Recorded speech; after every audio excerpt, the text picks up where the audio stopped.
Assalomu alaykum aziz obunachilar, kanalimizga xush kelibsizlar. Bugun sizlar bilan ajoyib resept bilan bo'lishmoqchiman.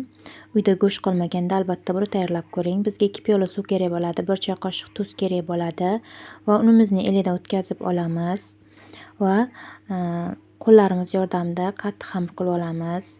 Yaxshilab mushlab.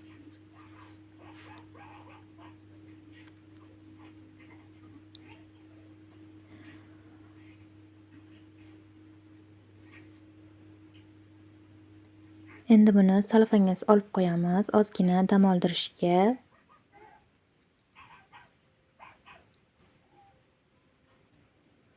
Ozgina dam oldirishga olib qo'yamiz. Yana bir 10-15 minutdan keyin xamirimizni ikkiga bo'lib, 2 zuvalaga bo'lib olamiz. Bu orada ichiga nachinkasini tayyorlab olamiz. Piyozlarimizni mayda qilib to'g'rab olamiz. Men 1 dona piyozdan foydalandim, kattaroq.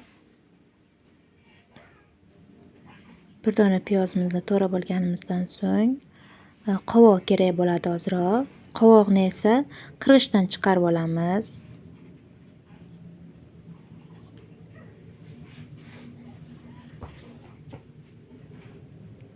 Mayda qirg'ichdan chiqarib oldim. Endi esa tinib turgan xamirlarimizni o'xlov yordamida yaxshilab yoyib olamiz. Yubka qilib yoyamiz.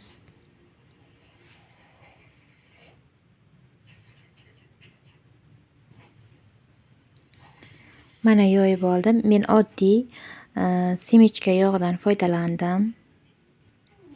Hamma joylariga surib olamiz. Chiroyli qilib. Margarin sursa yoki masla sursa ham bo'ladi.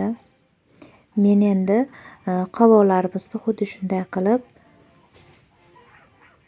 dumaloq shaklga keltirilgan holatda sovulamiz.